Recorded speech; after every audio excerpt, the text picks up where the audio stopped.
too engaged. Good, good. Yeah, so speaking of kind of missing or coming in, 1 or 2 weeks, my semester begins next Monday. Um, and I teach Monday through Thursday until 5:30. So I'm gonna propose that maybe we'd meet every 2 weeks instead of every week. That might be easier for Sure. everybody. Mhm. We did that with my support group, and it really made a difference. Gotcha, gotcha. Cool. Better. That's probably so that should be win-win. Also, I'm not sure, if you guys remember back to your college days or if you were ever in a science lab, but the way journal clubs work in the college is that the students do most of the work. So it's a chance for them to get some experience presenting papers, to like learn how to not just learn how to read literature, but actually how to decipher and share kind of salient points. So I'm not about to. You guys are not my students. We're all in this together. But also, I don't really want to hog, the Zoom stage. So if there is something that you feel strong about and wish to present, there's like two possibilities. One, you can say, Steve, can you look into this and share this with a bigger group, or you can just do it yourself. So we are. I think if you've been with us the past 5 weeks or have seen the videos, it's a fairly narrow focus. I believe that from my point of view, I'm looking at ways to score Parkinsonian behavior so as to improve or personalize what you guys are receiving on the glove, right? So right now we're using TAS's parameters for the glove. And as we say over and over again, every Parkinson's patient is different, and every Parkinson's patient is even different every day. And so this idea of one size fits all can't possibly be the case.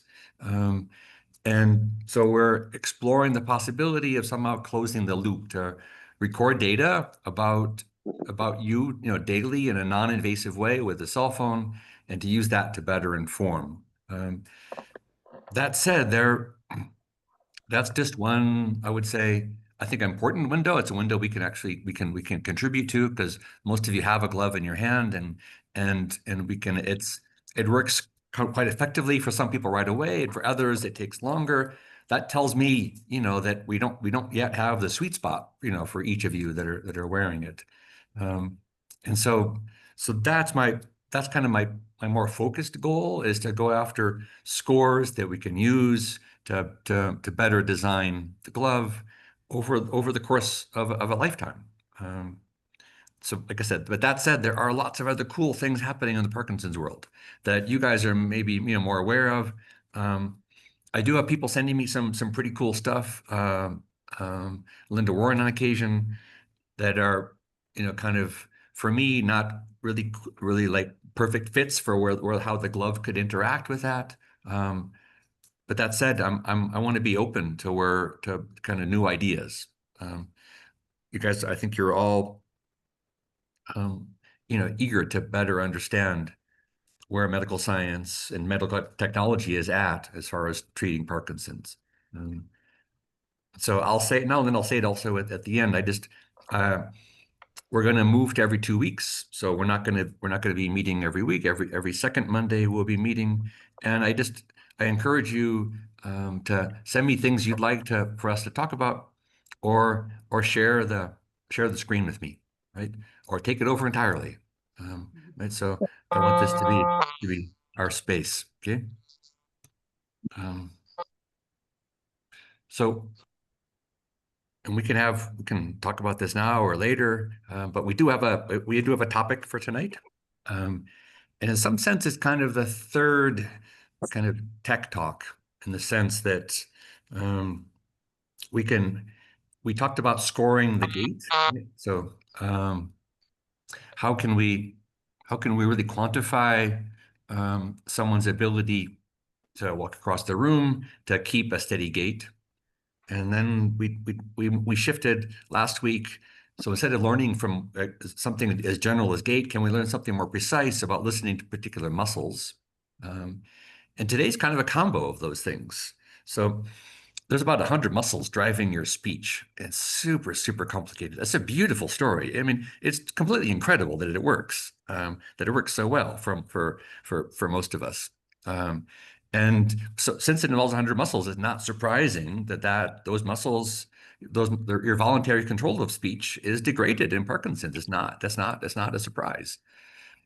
And so, but rather than just dwelling on that, can we use that as some kind of signature, a biomarker, to understand the progression of the disease, to understand whether drugs or diet or exercise or the glove, is having the desired effect, or is this just a downward slope that none of us want to see? Um, Well, one of the things that's sort of intriguing is that in order to really find what's going on, you have to almost make the person a sham person, like they did in this synergy test. And you don't give them anything because many of us maybe are in LSVT where we talk every day to try and prevent the loss of our voice. So you don't have a static person over here, whether it's exercise or vocal exercises. We're doing everything in our power, yeah, hopefully, to yeah. stem the tide. Yeah. Yeah, Ken, that's a really bewitching point. I agree, right? And so as a scientist, you think you go into a lab, right? And you've got this static thing that's not behaving properly, and you do something to it and it responds. But like Parkinson's patients are living, breathing people that are constantly trying to mess with the system to improve their quality of life. So in some sense, that's bewitching, like I said, because we don't have tools for that, right? In fact, it's not even really ethical to do that to people, right? To be tweaking them along the way. But it's also quite exciting for a scientist to be kind of um, you know finding the right modification of behavior, right? That doesn't overly interrupt your daily life. It still allows you some increase in functionality. Yeah. Um, so, I mean, I think Kanwar said it best, right? That there is not, because of the complexity, there's not a silver bullet. And for him, the four things, of kind of exercise, diet, drugs, and the glove gave him, kind of decades of quality of life that he may not have had if he didn't kind of discover the right balance of those things. And he's one of the few people who actually improve. I mean, Yeah. most everyone says best you can hope for is to delay the disease. Mhm. Mhm. He rolled the clock back. Yeah. Yeah. Yeah.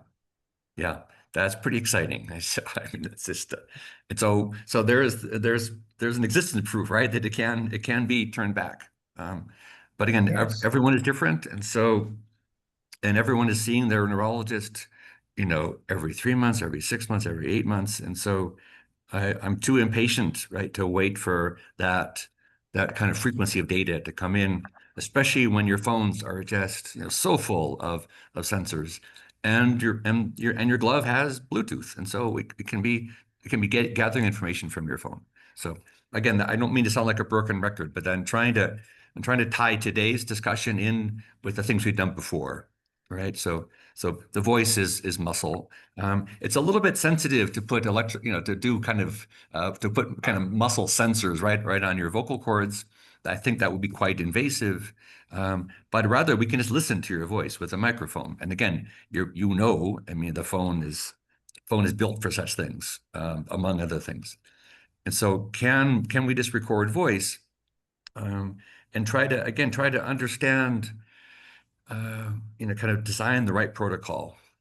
You have to know something about the microphone, something about your distance to the microphone, something about a stereotypical task, right? Speech is quite complicated, but the task we're going to look at is just a sustained phonation. That's kind of That's the first scientific part of the talk. paper. That's the first part of the paper is telling you how they pick the sound and the Yeah, microphone. yeah, yeah, yeah, They and sort of even how they sort of and even how they built the device. Yeah, and so it's a 2009 paper, and this guy Max Little, kind of the main author, kind of a central author in the paper. He's got TED Talks on these things. I first learned about him in our Ending Parkinson's book, the book we began with. Um, there's an amazing chapter on Little's work, and also on this kind of the at-home kind of telemonitoring device that was built by Intel, which has been discontinued. Again, part of all of our frustrations is all these ideas seem to be out and about, and it's hard to actually get your hands on something that you can use unless you're lucky enough to be one, in some clinical trial. So the Intel story is quite is fascinating. So I'm not sure if you had a chance to read deeper into the Ending Parkinson's book. But they're kind of, I mean, I don't know, I wish we were a more egalitarian culture.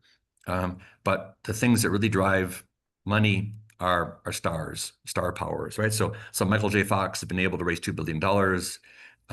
Sergey Brin, one of the founders of Google, he is genetically predisposed to Parkinson's. He's given over $100 million to Parkinson's research.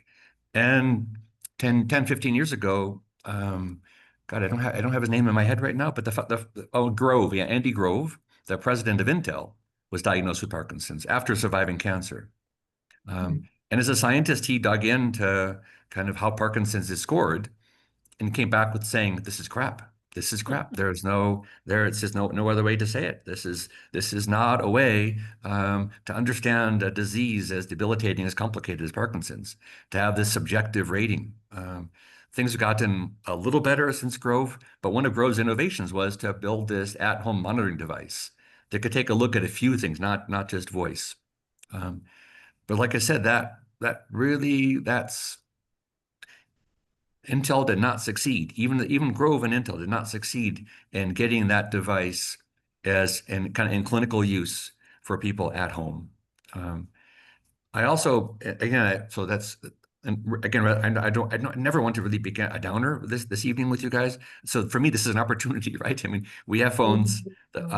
Can we just can we lift this research from little back onto our phones and use your voice to score? Um, there's and so we'll play with voice this evening, and I'll try to share with you tools for monitoring your own voice. Um, I'm not sure about you, but I'm pretty clueless about my own voice. I don't really like to hear recordings of myself. I don't really know what I sound like. But your partner, my partner, Laura, your partners, your caregivers, they are the ones who I think have a better ear for voice symptoms. And your And facial expressions too. and facial expressions too. They're quite related, right? So all the muscles that are allowing me to speak right now are also ones that kind of keep my face where it is. And these are largely involuntary, but also there's just some combination of voluntary things which is interrupted by Parkinson's and involuntary control. Um, and so I want to kind of take a slightly deeper dive into this paper. Largely like what we've done before, it's kind of data heavy, right? And they're trying to make a precise argument. I want to make sure we all understand kind of the introduction and that we all kind of understand the conclusions. And the conclusions for me are pretty striking. And that those striking conclusions will also motivate the next paper that I want us to read. Um, and so that's a paper that's going to maybe paradoxically take us back to something more qualitative, um, which Grove at Intel said the Parkinson score was crap because it was entirely qualitative. Um, and so we do have these quantitative measures like scoring a gait, scoring muscle activity, and after today scoring voice. But it seems that Parkinson's is not such easy game. It's not gonna fall into one of those three categories. We need something more. And also we've neglected something, that's so it's I think it's a common phrase, right? That somehow doctors treat the disease and nurses treat the patient. Um, and what we've talked about so far are largely kind of disease characteristics. We're gonna look at the disease numerically, right, as a gait score or as a voice score or as a muscle score. And we haven't talked about kind of psychological health at all. And so as kind of a precursor to where we're going, by the end of this paper, we're going to see that voice doesn't correlate as strongly with muscle activity as it does with mood and psychological well-being, right? Um, and I find that a marvelous conclusion. And again, kind of it's bewitching. It means it's more complicated, than I wish it was. Um, but it also hopefully can bring the human element back into this thing rather than just building sensors that are sensitive to just a minute piece of the of of your behavior, right? So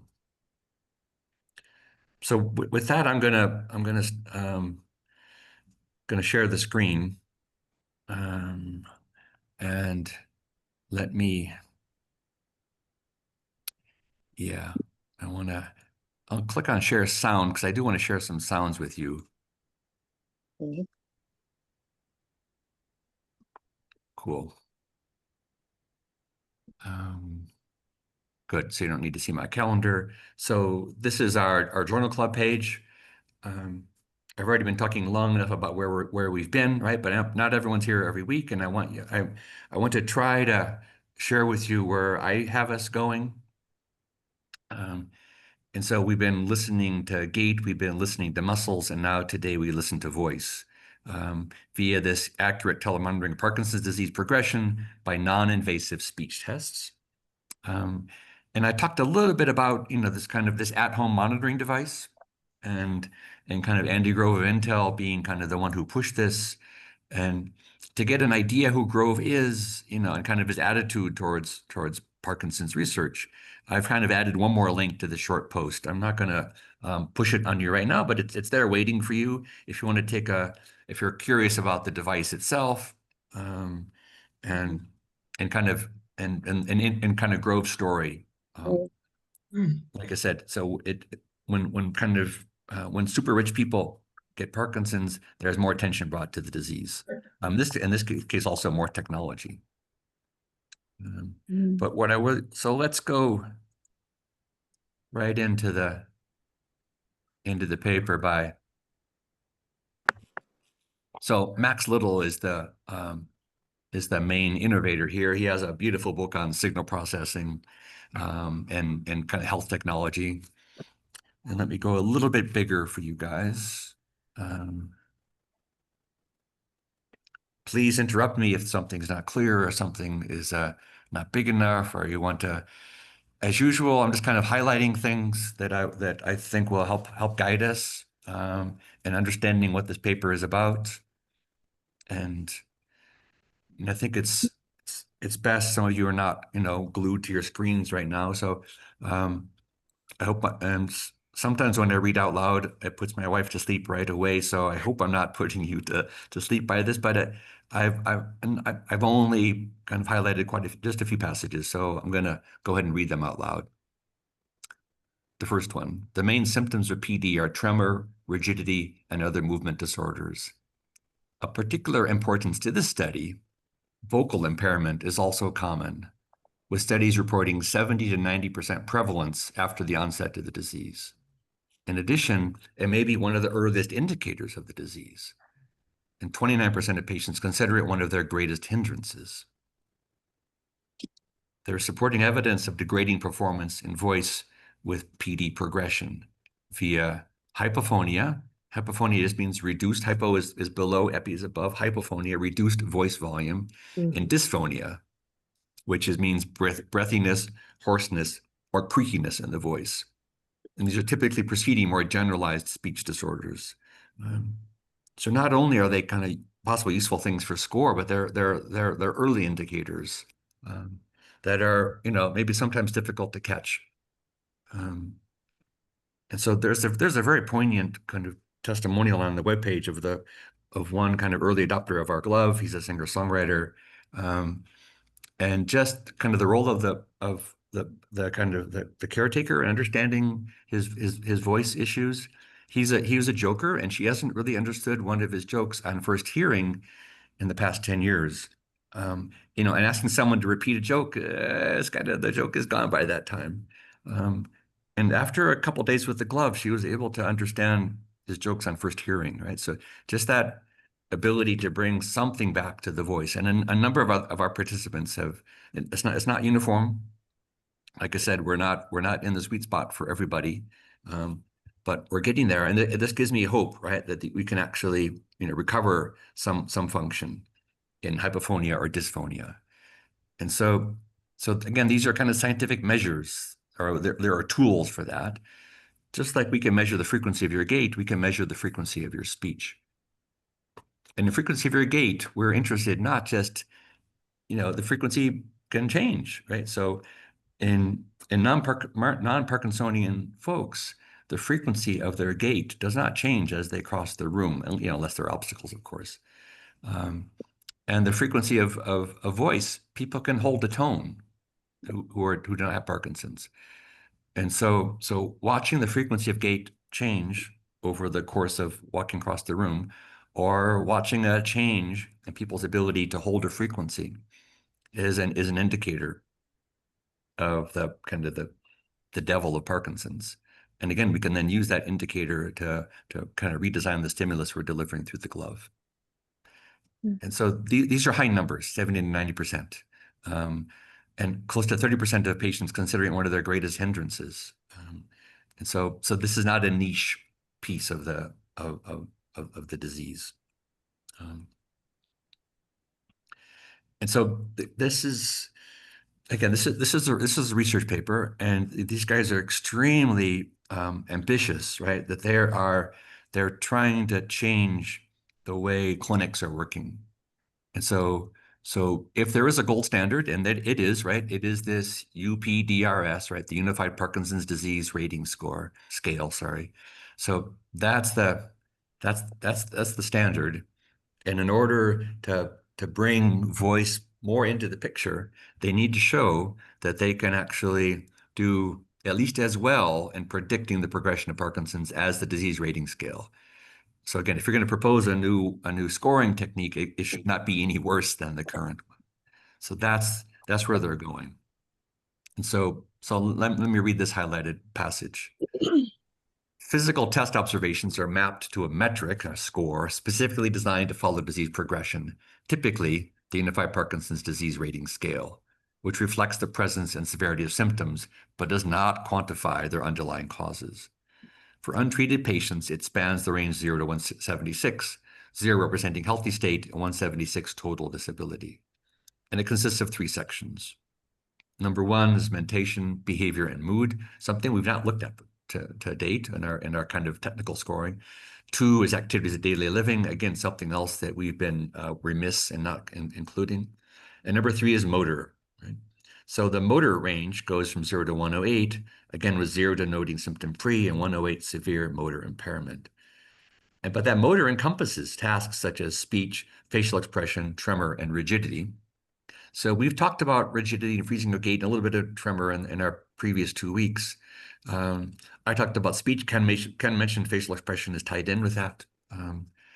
But speech, of all of this big scoring of UPDRS within motor, speech has 2 explicit headings and ranges from 0 to 8, with 8 being unintelligible. So speech is just a pretty minor facet of the bigger, UPDRS rating scale. And why I'm excited about this, of course, is that the potential for telemonitoring of PD depends heavily on the design of simple tests, which can be self-administered quickly and remotely. I think we almost every paper we've looked at has mentioned, that it's not easy to get in to the neurologist clinic and for these kind of invasive, very expensive tests. So can we build sensors and build kind of also experiments? By experiments, can we build kind of behaviors that are easy to perform, and then easy to record data and share that data, hopefully, yes, with your physician, but also with your glove, right? So that the glove can better respond to the symptoms that it's seeing. So since the recording of speech signals is non-invasive and can be readily integrated into telemedicine applications, such tests are good candidates in this regard. This is what I'm reading now. The use of sustained volophonations to assess the extent of vocal symptoms, where the patient is requested to hold the frequency of a phonation steady for as long as possible, is common in general speech clinical practice, right? So again, these guys, they're not radicals, right? They're coming to the Parkinson's kind of diagnostic tools with a tool that's already in general speech clinical practice that they're going to say correlates well with with the current gold standard of our UPDRS, right? The Unified Parkinson's Disease Rating Scale. And so back and forth, and the paper also goes kind of a little bit back and forth about sustained phonation, but then also kind of running speech. The running speech is much more complicated, and they don't really devote enough time to it, and so I'm just going to leave it off for our short review this evening. And so I really want to better understand what they mean by sustained phonation, and what is it they're really looking for. And so I don't believe I skipped anything there. Good. So what data are they really collecting, right? So the data was collected using this Intel at-home testing device. It's a telemonitoring system designed to facilitate remote, internet-enabled measurement of a variety of PD-related motor impairment symptoms. It's collected at the patient's home, hallelujah, transmitted over the internet, yeah, your phones are on the internet, and processed appropriately in the clinic. So that's an important consideration, right? So one, I'm running an Espanola as a mom and pop operation. And so things like data, privacy, and security are very important things. These days, though, however, there's quite a high bar for putting something on the App Store or the Play Store for Google or iOS. So I'm already jumping through a number of hoops to prove to them, that we can be responsible with participant data. So this at-home testing device contains a docking station for measuring tremor, paddles and pegboards for assessing upper body dexterity, a high-quality microphone headset for recording patient voice signals, and a USB stick to store your test data. It also has an LCD screen that kind of communicates to kind of help you through the tasks. All things that your phone is already quite good at doing. But if you want to take a look at the device itself, you can take a look at that second link that I put on our Journal Club page. So that's the device, and again, your phone can do all of those things.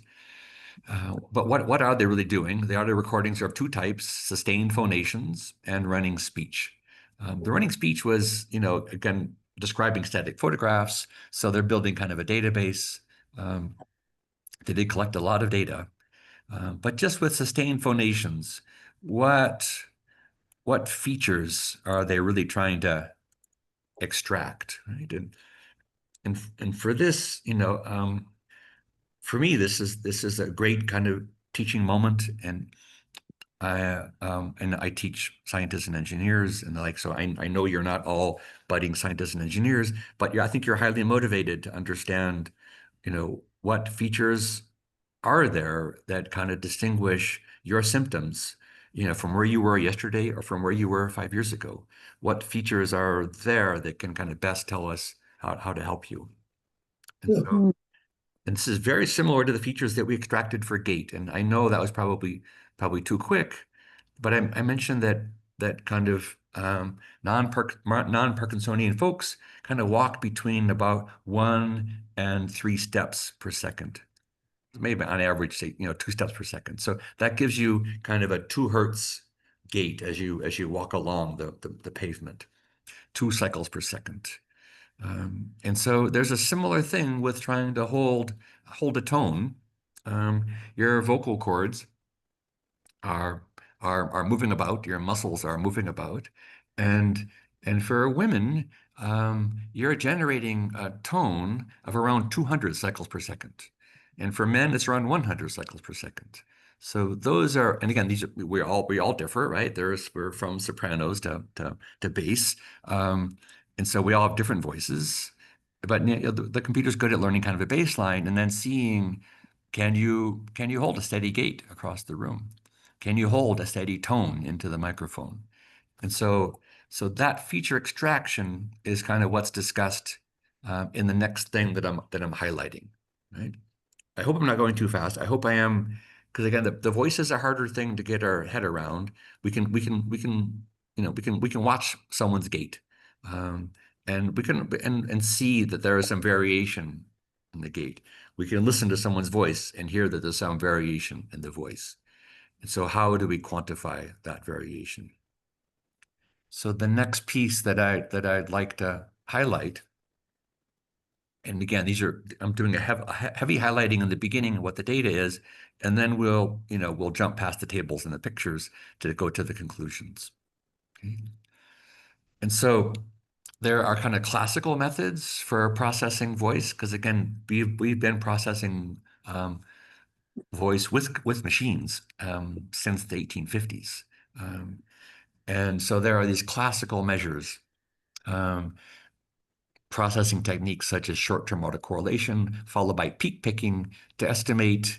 And again, I'd like to highlight that's already kind of italicized, the fundamental frequency, so-called F0, which correspond to the vibration frequency of the vocal folds.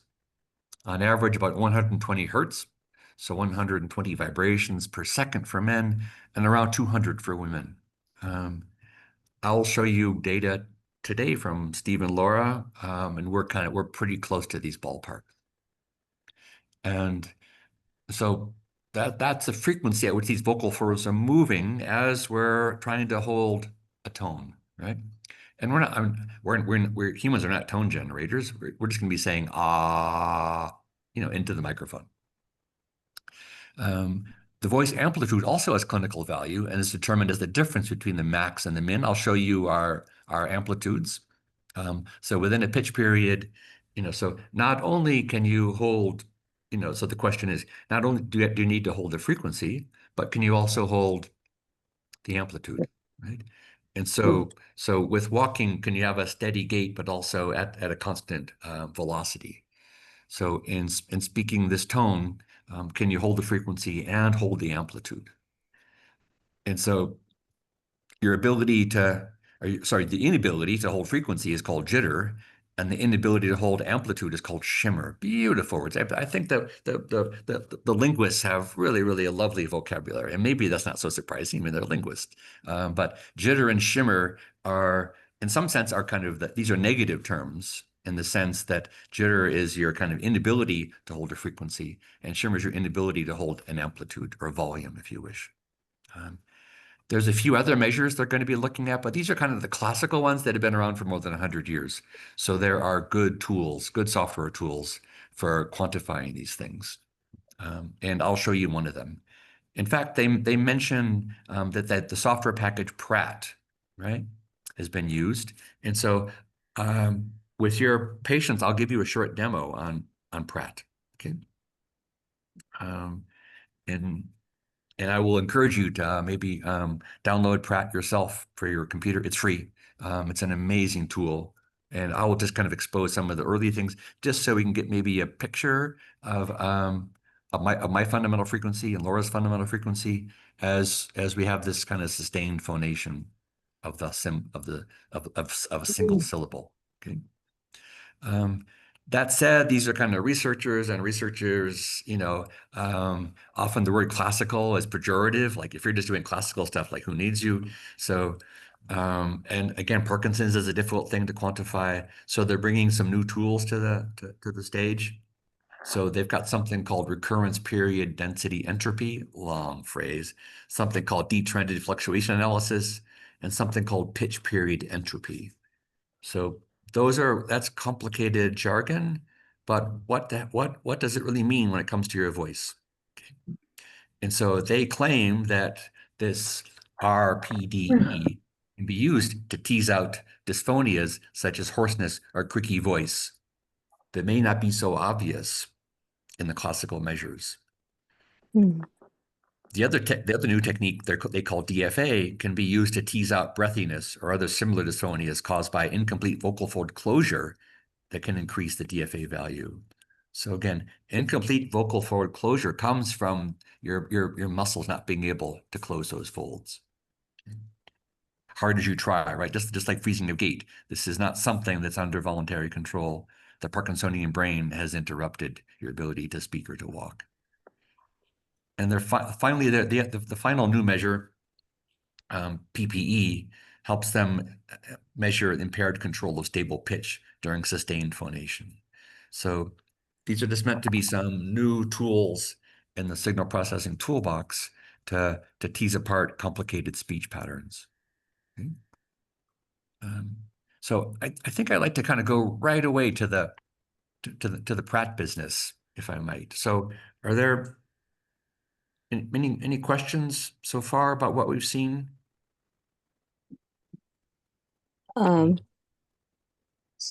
Yeah. Stephen, I had a question. What is the name of the paper that you're showing, the research paper that's in front of us now? Got it. And how do I Yeah. get to it?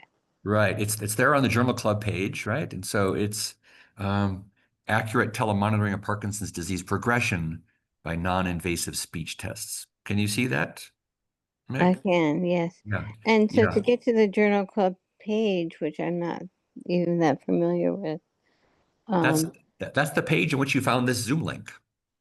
Or oh, oh no, but I'm also sending the Zoom link around in email. So each week I think I'm trying. I try to be consistent. I'm sending around in one email a reminder of the Zoom link and even also a link to this PDF to the paper of the week, oh, okay. right? But also you can I, get there if you can also just Google Espanola GloveWorks.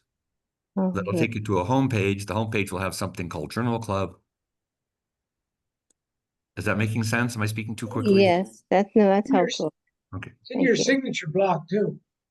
Yeah, yeah, that's also, yeah. And any email you get from me, it's in my signature block. Yes. Thank you, I Ken. do speech therapy. I have been, but they have taken some time off this summer. Uh-huh. But mm, uh, yeah, and they're working on swallowing as well. Hmm. It's all connected, I guess. Yes, yes. It's all connected.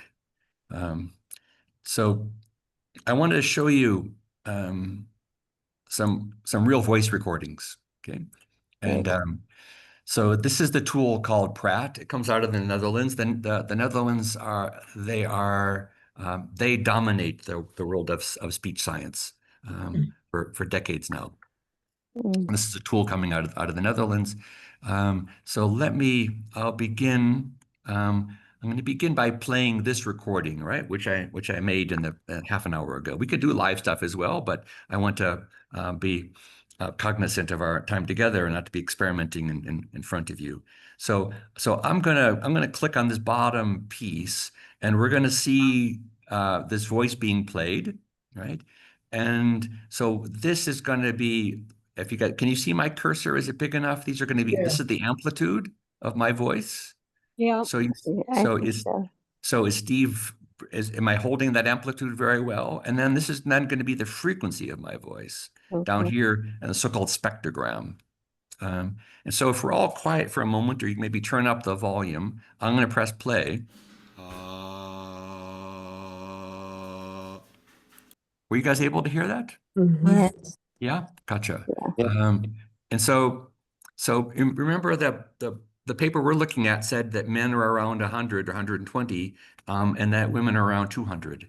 And so I think I might have a slightly deeper voice than normal, whatever normal might mean. So this blue line is identifying my fundamental frequency, my so-called my F0, my pitch, right? I got a few other things going on in my voice, thank God. I'm not just total monotone. But the fundamental pitch is at 93. And and do you see much jitter in that? Well, let me expand that, right? So do you see much Mm, jitter in that blue line, right? And again, mm, this is not I'm not trying to show off or argue about what the quality of my voice is. Nothing to that. It's just a matter. This is a tool that can record your voice, and now we see some kind of variation in amplitude there. And it can give you back, information about what frequency that you're speaking at. And so again, that kind of this variation in this frequency, just like variation in the gate frequency, can be a marker of progression of Parkinson's. Okay. And so let me contrast that with this picture over here, right? And so hopefully your volume's loud enough. I'm not going to play you. This is the beautiful voice of my partner of 43 years, Laura.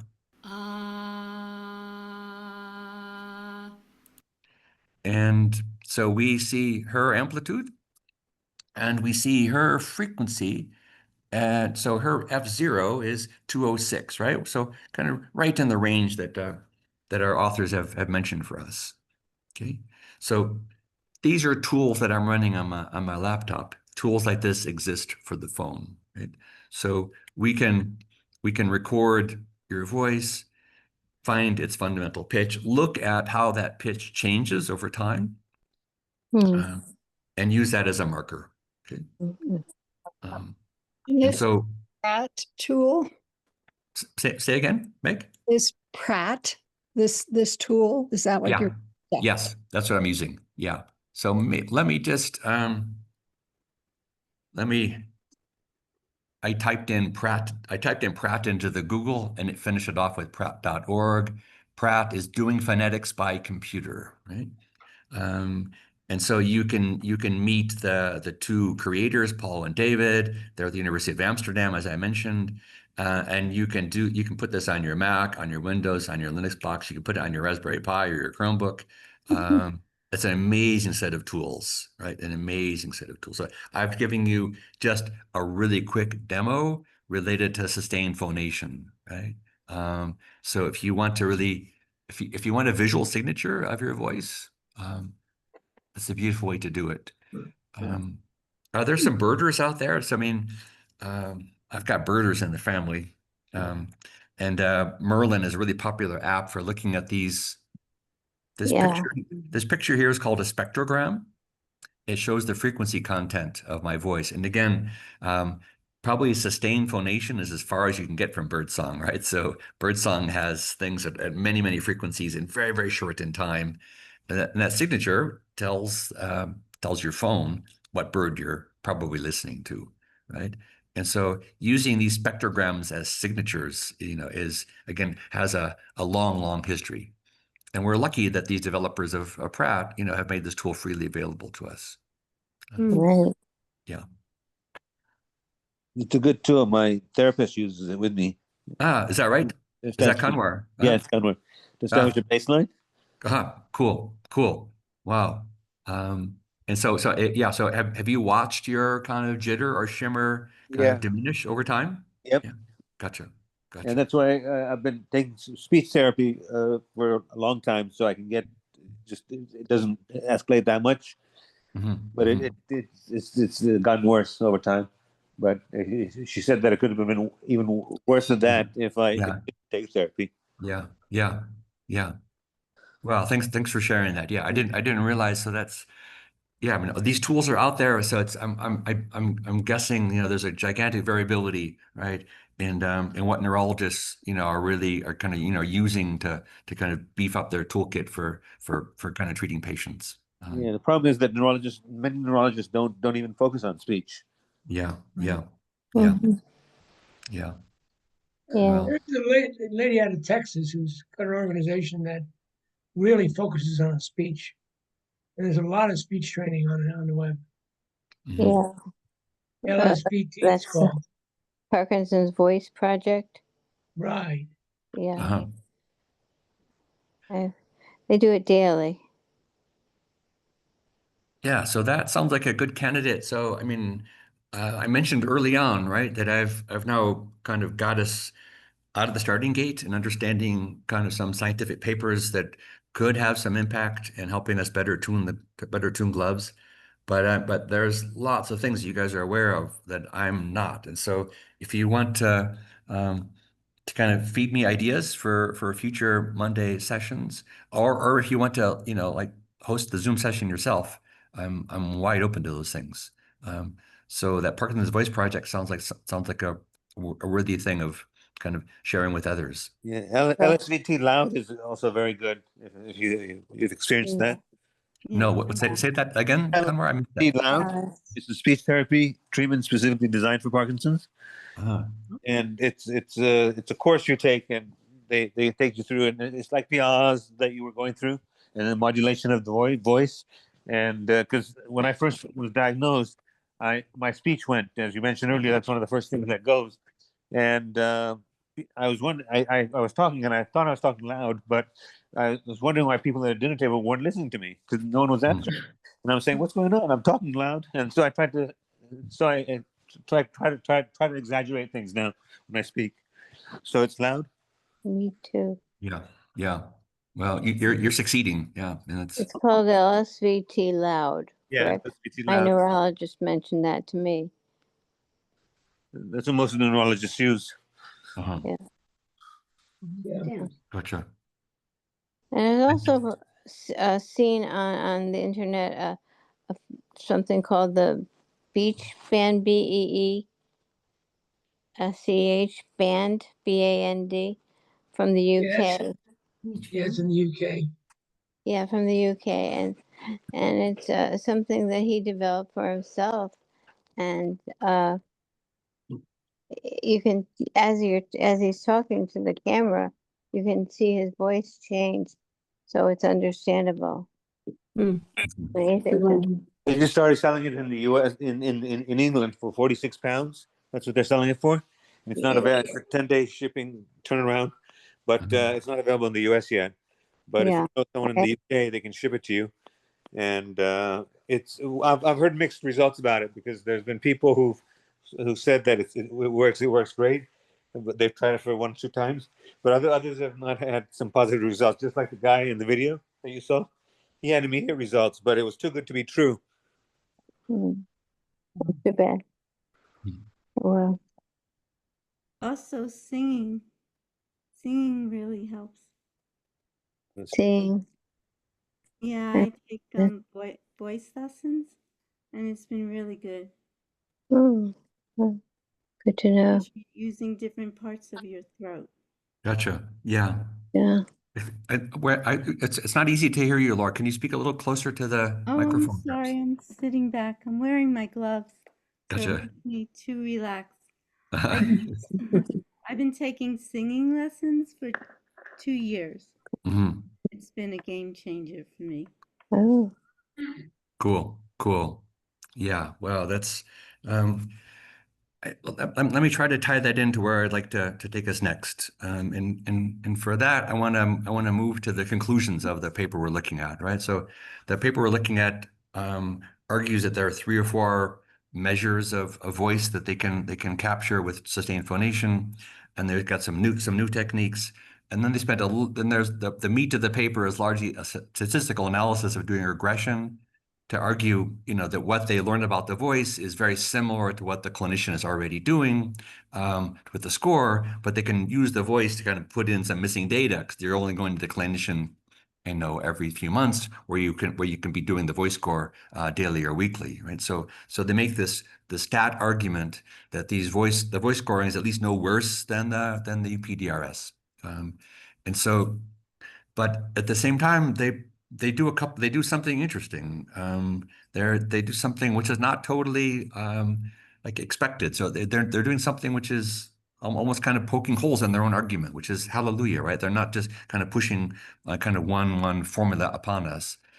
They show us that the voice scores correlate better with kind of non-motor parts of the PDRS than do with a motor.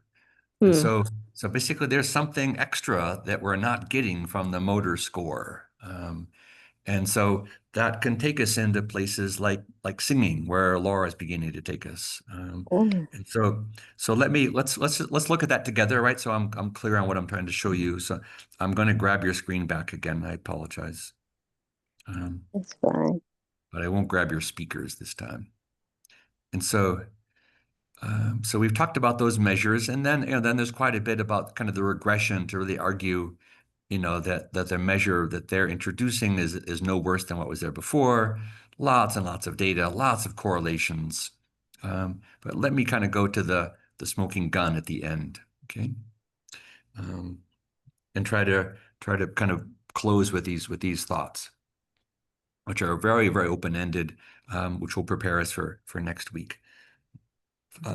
Speech appears explicitly in 2 UPDRS categories, Part 2, activities of daily living section, and Part 3 for the motor section. One could argue that speech is more strongly related to the motor section rather than daily living activities and mentation, behavior, and mood, because the underlying etiology of dysphonic, sustained phonations may be physiologically attributed to flawed muscle control. So again, this is the standard kind of engineer scientist kind of cause and effect. Dopamine kills neurons. Those neurons regulate muscles. Without the dopamine, your muscles are out of control. So everything must be muscle control. Okay. So they say, one could argue, instead of being quite conditional here, we know what's kind of coming. One could argue the speech really should be this to relate, degraded speech should be attributed to flawed muscle control, most likely caused by dopaminergic neuron reduction. This would imply that only motor scale estimation will be tractable.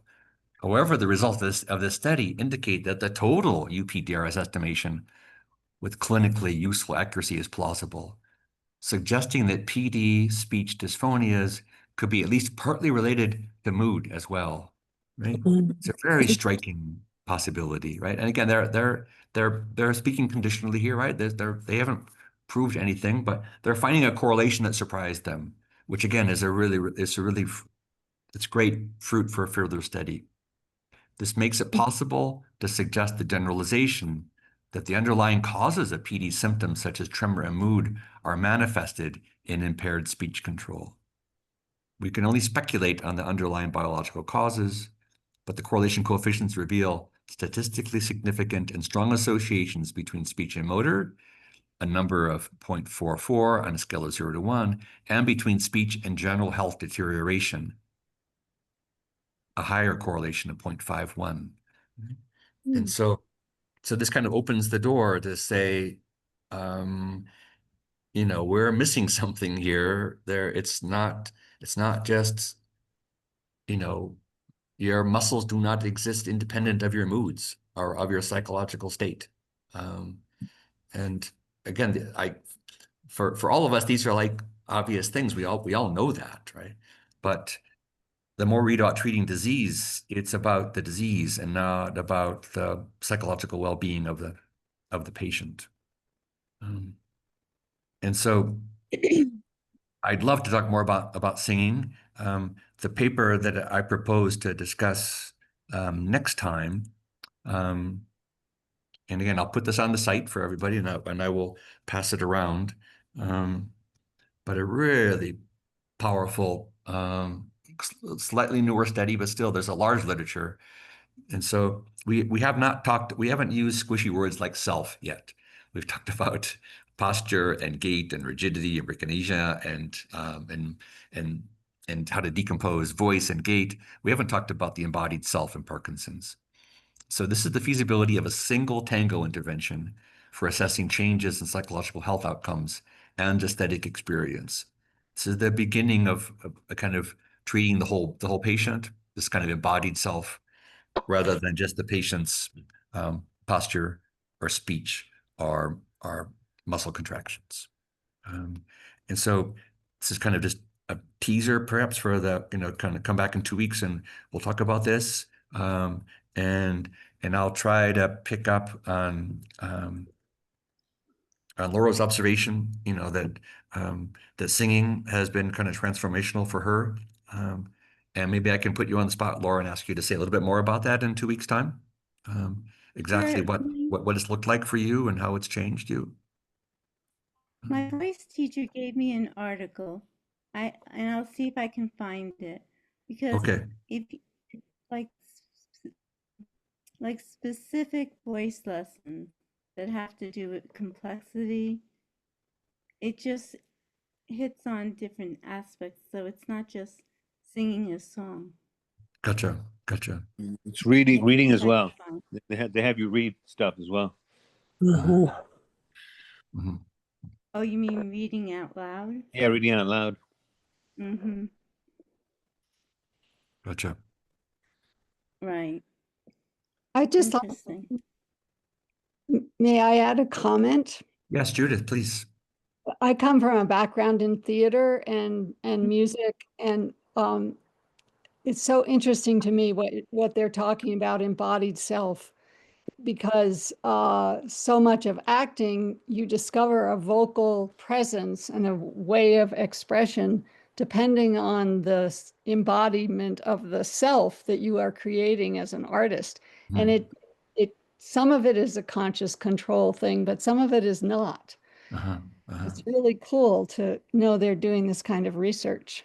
Mhm. Hmm. Gotcha. Great, great. Well, I just I'm trying to work towards like sharing the Zoom screen. So it's that's I don't really need to be speaking for an hour on these things. I do want to kind of get across kind of the punchline of how to read these papers, but your experience, Judith, and Laura's experience, that's is super valuable. So I'd like to find a better way to kind of for you guys to be able to share this with the others in our group. Um, and and if we can maybe just use a paper as a point of departure, right, to say that there's some scientific exploration, but I'd like to put a more personal face on these things. And so I feel really grateful, Kanwar, to have your involvement, your long time kind of dealing with this disease and kind of joining us and sharing your thoughts. And I hope that others can speak as freely as we move forward. Stephen, I have a question. Yes, Ken. It's been a long time since I've been in a biochemistry lab. Like 1978 was the last time. Uh-huh. I moved into business after that, but the correlation seemed rather low. Yes. Yes, they You are. know, I They was are. seeing like 0.2, 0.3. Yeah. When I was building models, like really like 0.7, 0.8 and up. Hmm. Yeah. Yeah. No, so that's true. The correlations are not so um you know they're weak. They are weak. Yeah. And Okay. so there's lots and lots of higher correlations kind of Hmm. between measures, and so but that argues then they maybe have too many measures in the Hmm. mix. They're Yeah. not really learning new stuff, and um, yeah. So I don't have. I mean, they're honest about those. Those are being that they are weak correlations. Um, so it's kind of a proof of kind of concept, that they have the potential to do as well as the subjective Hmm. test, or at least, as I said, to kind of fill in the gaps between. And so they weren't really, they're going after, I think, a less ambitious game than we are right now. They're just trying to kind of augment how to look at progression between visits to the neurologist, Yeah. with using a Yeah, device that went right to the neurologist. yeah, as I recall, they were like plus or minus like 7.5 points Yeah, between them. yeah, Yeah. yeah, yeah. Um, right, which is not great, but it was a foot in the door, and that may have something to do with the fact that, so I don't really know, kind of the rise and fall of these technologies, if they're experimented with and then just nobody picks them up, or Intel moves into something else, or a piece of the company gets bought. It's Hmm.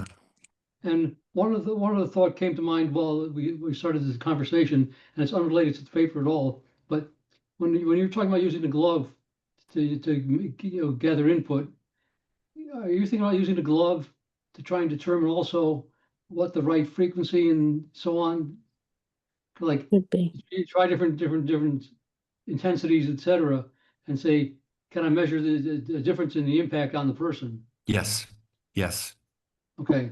That's what we're looking at. Yes. So with we have your phone can have the ability to change the settings of the glove, so it can then but this goes back to the other Ken's earlier point, right? The brain is this living thing, right? So the brain that we're measuring today is not the same as the brain we measured yesterday. Um, Hmm. but at the same time, it's so easy to take data, right? It's in your home, it's on your phone. You don't need to share it with anybody else. So I do feel like that basically the wealth of data could possibly overpower the kind of variability of the brain to find the better frequencies, better timings. Um, a lot of it comes back to the study that Connor was part of, right? Some people had dramatic acute effects one day with the glove, Hmm. and everyone had dramatic 3 month effects. But I have to believe that the people that had dramatic acute effects were the ones where the glove was in the sweet spot. Yeah. That Toss had kind of carefully tuned to get into some happy medium, um, and we can now find that sweet spot for others if we know how to measure gait, how to measure voice, how to measure muscle contractions, and maybe how to measure some type of behavioral health or well-being through this kind of embodied self idea. Those are all things that can be extracted with an app. I always wondered if early stage Parkinson's people were more impacted by these techniques. Gotcha. Yeah. Um, Yeah. And It isn't that appears- Conwar, did you address that at one point? Wasn't it your belief that kind of early stage folks were kind of got more out of it? Out of the gloves? Yeah. Yes, that's correct. Uh, And it's a slower progression as well with early Mhm. stage. Hmm. But I think the biggest thing that that my takeaway on what you were talking about is if you put this in an app and you start measuring it, establish some parameters, it'll probably be more accurate than what they do today with UPDRS, because UPDRS is very subjective. Yeah. Depends on who Yeah. the person is who's doing it. Yeah. Yeah. I wasn't here last week for the meeting, and I wondered if it was possible to see. I know you record the gatherings. I wondered if it was possible to see last week's recording. Yeah. If you go to the Journal Club page at Espanola GloveWorks, the recordings are there. Yeah. Good, Yeah. great, thank you. Yeah. Yeah. And we can have I can step you through that at some later time, Meg, if you struggle, getting access to those videos. I can. I'll work on it. Okay. Okay. Hey, Stephen, one thing that might be helpful, if you don't mind, is Please. when you send the email out for the meeting weekly, the Zoom call, Yeah. attach the meeting invite to it. Gotcha. That Okay. way- Yeah. So something gets in your calendar. Yes, Yeah. calendar, because I was about 10 minutes late because I missed the time. Gotcha. Yeah. Thank you, sir. I will act on that. Thank you. And I want to also get on the recording the fact that we're now going to be meeting every 2 weeks. My teaching schedule starts next Monday, and so I'd like to have a little bit more breathing room to kind of focus on my paying customers. I mean, my students. Sorry about that, but it's, you know what I mean. The young folks. Yeah. I was hoping to attract some of them to these meetings. I will still work on them. So many of them are quite astute on the manufacturing, but they don't really understand the bigger picture, like what we're getting at. I'm sorry, Judith, I didn't mean to interrupt you. Give them extra credit if they attend. Yes, there you go. Yes, I'll give them. I will act on that suggestion. Yes. Attitude. Yeah. Thank you so much. Yeah. Thank you so much. Thank Thank- you. Thank you, Steve. Good night, you guys. Good night. night. Thank See you next so time. much See you in 2 weeks. once again. Okay. That's great.